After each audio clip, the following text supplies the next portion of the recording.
Don't pay a quarter, don't pay a dime, don't pay a penny, don't waste your time. If half a penny is all he asks, don't give him any. Lay off his tracks, my half a penny is what he'll say. Still a steep price, just walk away. Good evening, good afternoon actually, folks, cats, and everything between and beyond. My name is Roy, the host of Mahappenies, and I've decided to record this video standing, and I'm going to try to do this more often so I don't have to wear the neck gaiter over my face, which is basically what I'm trying to avoid.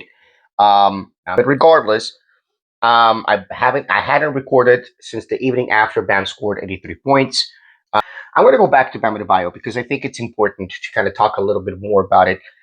Beyond the video that I recorded. First of all, of course, Miami Heat has won 7 straight games, and they are, they have a great record since the All-Star break.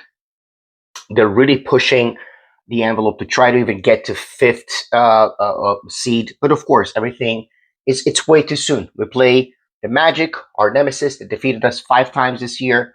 Then we play the Hornets. It's a long season. And even though we have about 16 games left to end the season, it's still a long season, and there are a lot of things to happen. And just so happens that again, Tyler Hero is injured, so it's not all flowers and roses. So we have hurdles to go through, as does as do most NBA teams. But the truth is that I'm not really here to talk about that. I want to talk about Bam Adebayo's 83 points. I'm going to give it some legitimacy, but just for the sake of the argument. Because what you hear from part of the media, I would say unfortunately a vocal part of the media, some players and coaches, not the greatest of all time, those both future and current Hall of Famers, those are praising Bam Adebayo, as I firmly believe Kobe Bryant would have, as I firmly believe that Will Chamberlain will probably have. Bam Adebayo has the most points scored in an NBA history, in an NBA game in recorded history. Second place is Kobe Bryant. Now, we talk about efficiency and how it matters, and all the things that involved those last 3 to 5 minutes of the game. And I'm going to be honest with you, people use sound logical thoughts that make sense, not just in their heads, it makes sense when they put it out in the open, to justify what they're talking about, even though what they're talking about is based 100% on feelings. It's not a logical thing. When you look at any kind of accomplishment, right, and you see how any kind of accomplishment, for example, right, if you guys remember, the biggest gold medalist in the history of the United States as a swimmer was Spitzer. Then Michael Phelps surpassed him. Spitzer himself said he surpassed him because at my time, I didn't have those kinds of speedos and technology to analyze, friction and water and whatever it is. But the record was broken because, again, that is the point of the Olympic Games. The Olympic Games are to show that human evolution happens in a certain manner. Now, Bam Adebayo does not stand alone.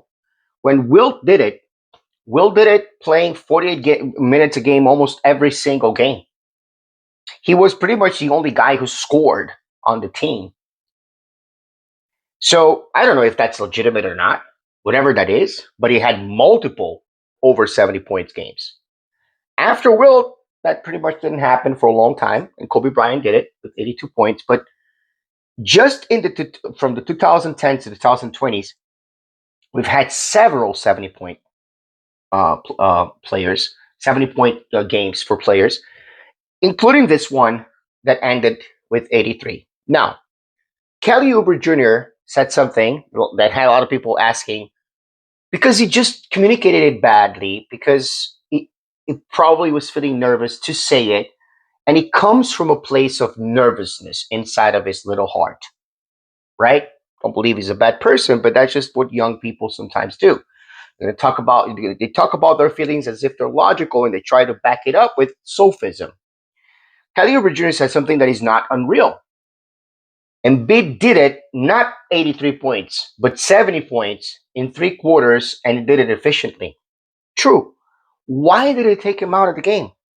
Why did any of the players that had the opportunity of breaking this long-standing record were taken out of the game and not to continue? Because it was a blowout, because it was unnecessary, because they didn't need the players. Look, it's not about the game.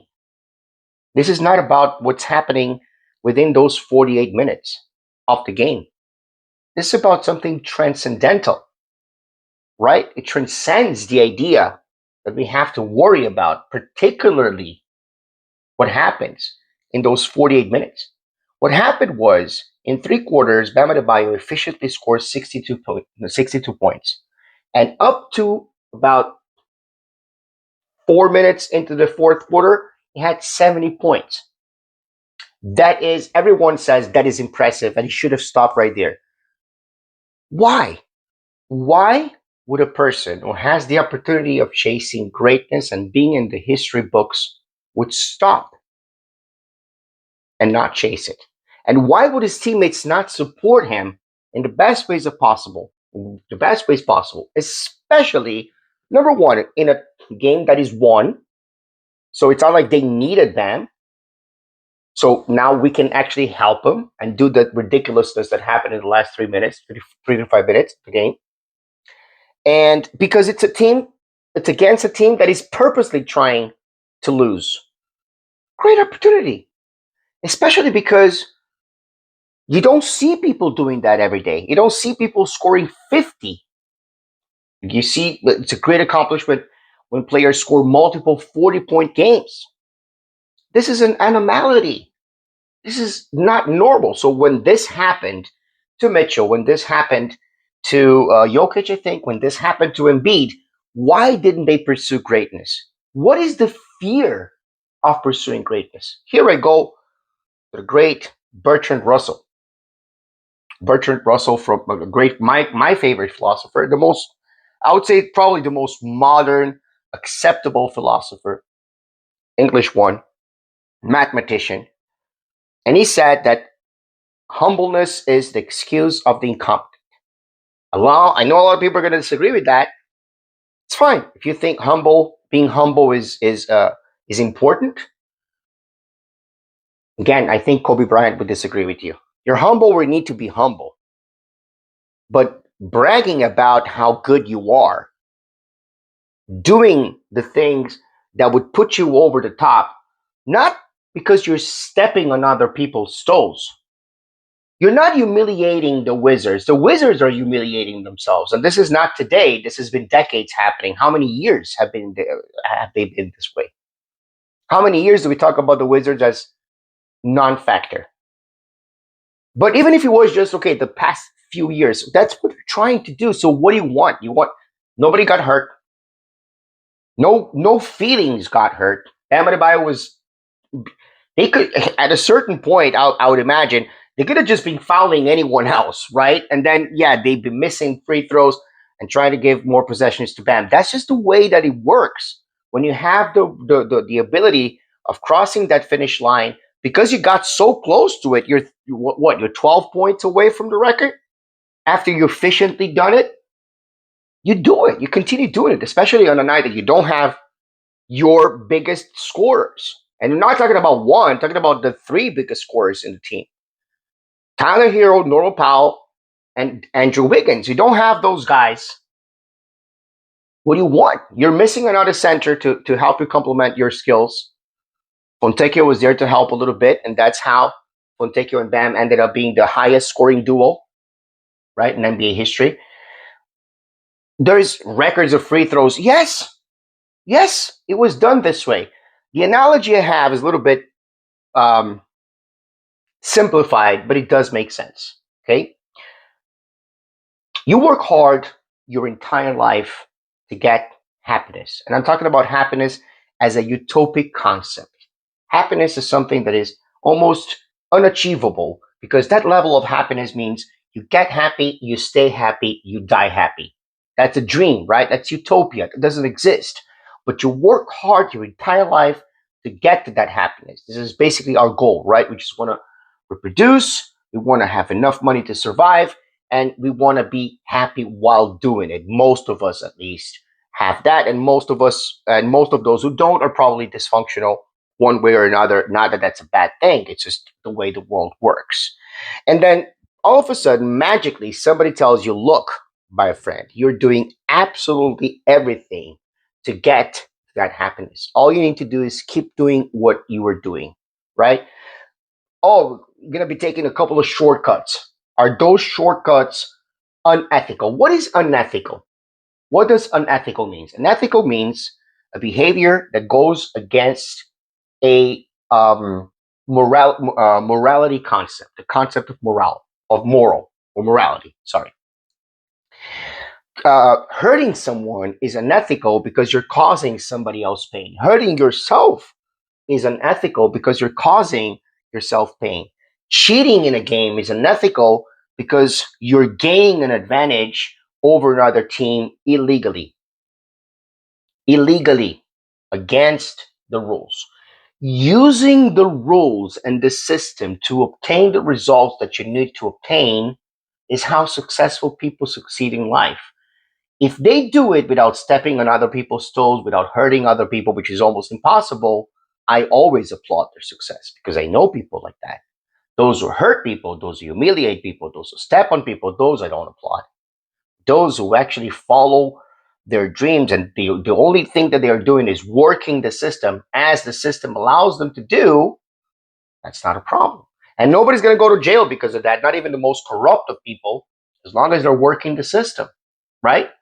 Because the corruption is not in the working of the system, it's how they do outside of those lines. That's where the corruption lies. And the same thing goes for basketball. Basketball is a sport. There's a lot of money involved in it, in betting. That has nothing to do with the stat line that Bam had.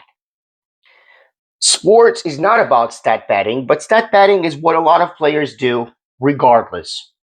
They can be criticized. Doesn't really matter. At the end of the day, they have what they have. So there's absolutely nothing unethical here because this is within the confines of the rules of the sports. It's number one. It's not illegal. What happened was done. Nobody got hurt. Nobody got offended. Nobody had to get offended. When Brian Keefe, and I truly says that, I truly say that, I truly think that is, again, a young coach, right?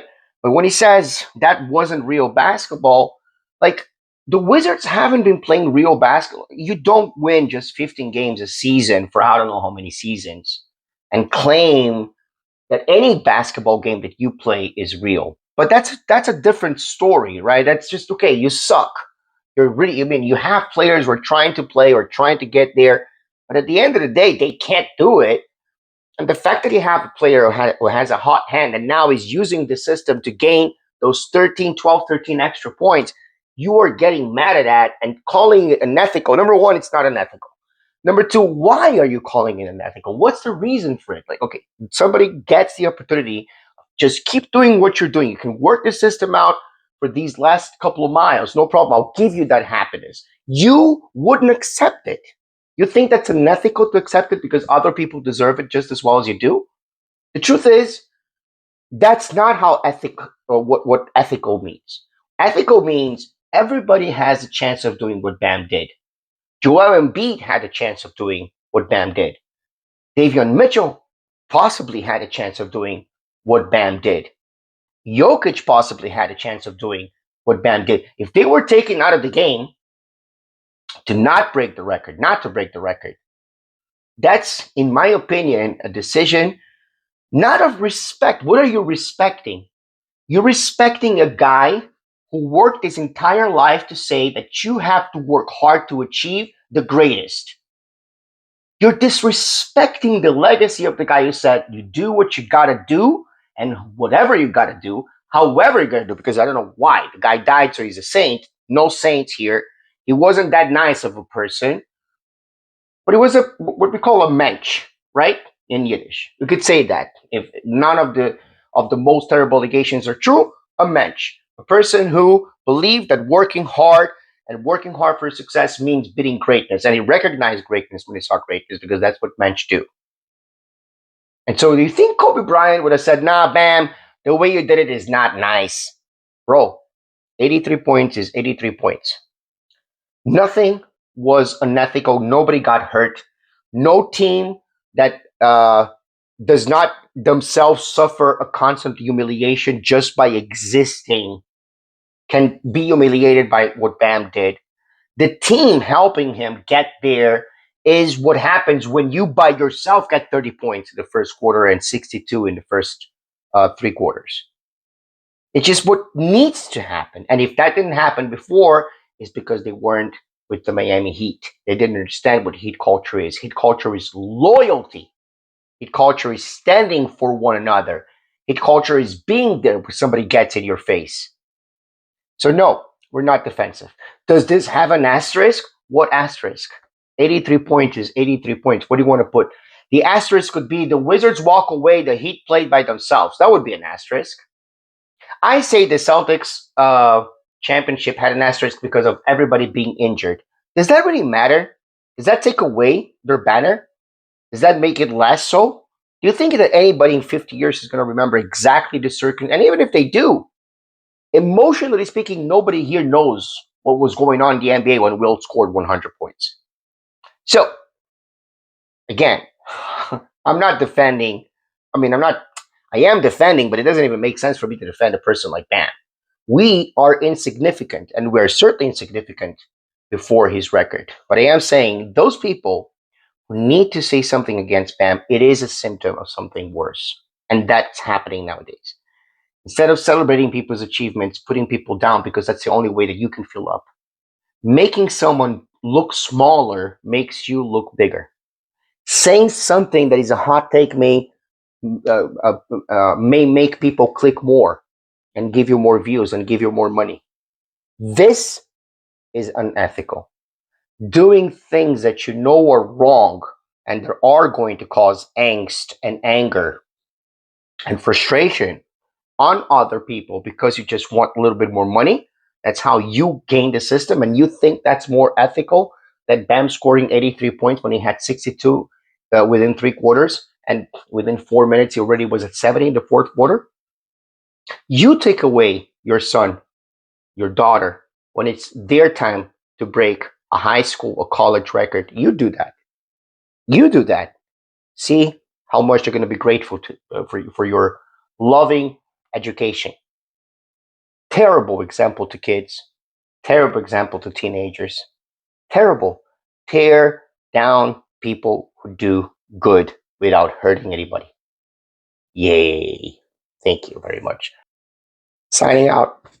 Stay safe, stay dry, stay as happy as possible in this very complicated world of ours, but only if you recognize the greatness of Bam Adebayo.